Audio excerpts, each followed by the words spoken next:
সালামু আলাইকুম। বাংলাদেশ সরকারের অনেক কার্যক্রমকে আমরা সাপোর্ট দিয়েছি বা দিচ্ছি প্রতিনিয়ত। সমালোচনার মাত্রাটা খুবই কম, কেননা আমরা দেখতে পাচ্ছি এগুলো প্রত্যেকটা জিনিসই কার্যকরী, যদিও অনেক বাধা বিপত্তির সম্মুখীন বাংলাদেশের সরকার। আপনারা জানেন যে বাংলাদেশ সরকার ইন্টারিম গভর্নমেন্ট ভিশন 2030 নামে বাংলাদেশের মিলিটারি ক্যাপাবিলিটি বা ক্যাপাসিটি এনহ্যান্স করার জন্য একটা ভিশন নিয়েছেন, প্রোগ্রাম বা প্রজেক্ট নিয়েছেন। সেই প্রজেক্টের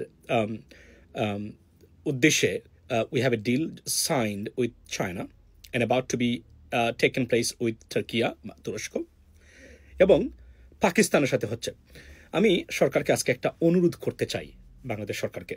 সেটা হচ্ছে আমার পিছনে যে যে ফটোটা দেখতে পাচ্ছেন, সেটা হচ্ছে তুরস্কের পৃথিবী বিখ্যাত the world most dominant drone Bayraktar TV-20। এই ড্রোনটা রেভলিউশনারি এবং গেম চেঞ্জার।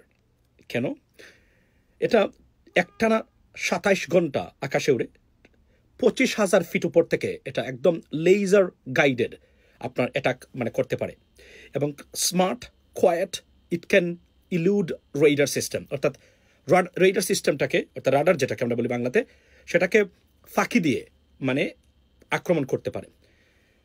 আমাদের পার্শ্ববর্তী দেশ, নাম বলতে চাই না, তারা অনেক পৃথিবী বিখ্যাত দেশের ড্রোন আনছে তাদের কাছে। সুতরাং আমাদের আকাশ ব্যবস্থা যদি আমরা প্রোটেক্ট করতে না পারি এবং বৃদ্ধি না করতে পারি ক্যাপাবিলিটি, বাংলাদেশের মিলিটারি ক্যাপাসিটি বিল্ডিং যতই আমরা বলি না কেন, এটা গুণগত আসলে ওই অর্থে কোনো পরিবর্তন হবে না।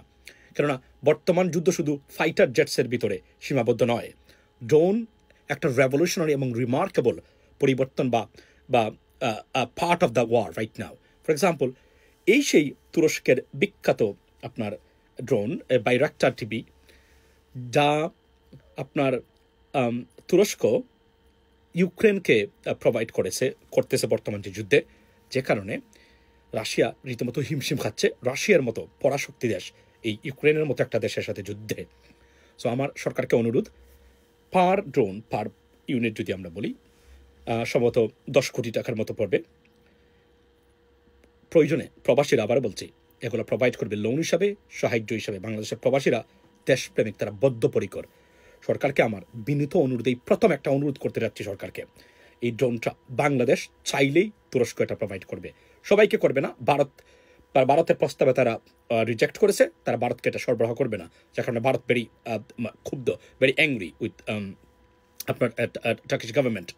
বাট বাংলাদেশ চাইলেই এটা সম্ভব, এবং এইটা যদি আনা হয় তাহলে বাংলাদেশ এই অঞ্চলের জন্য, বাংলাদেশের আকাশ প্রতিরক্ষা ব্যবস্থা এবং আকাশ অর্থাৎ এয়ারফোর্স অন্য ধরনের শক্তিশালী অবস্থানে চলে যাবে। সুতরাং আমি সরকারকে অনুরোধ করব, যে কোনভাবেই হোক এটা উইদিন দ্য রিচ, বিকজ তুরস্ক সবাইকে দিবে না, কিন্তু বাংলাদেশ চাইলেই সেটা দিবে। এবং গুম হারাম করতে চান শত্রুপক্ষের, please buy it, money is available. কারণ পয়সা কোনো ব্যাপার না। মনে রাখবেন, বিগত সরকার $234 বিলিয়ন পাচার করেছে, এবং এর একটা ফ্র্যাকশন যদি বাংলাদেশ সামরিক খাতে, শিক্ষা, স্বাস্থ্য খাতে ব্যয় করতে পারে, বাংলাদেশ, সিঙ্গাপুর এবং পৃথিবীর অন্যতম না হলেও এই অঞ্চলের একটি শক্তিশালী দেশ হিসেবে আবির্ভূত হতে পারে, যা কোনো বিকল্প বাংলাদেশের হাতে নেই। ভালো থাকবেন, কথা হবে অন্য সময়। ভিডিওটা শেয়ার করে দিবেন। আসসালামু আলাইকুম।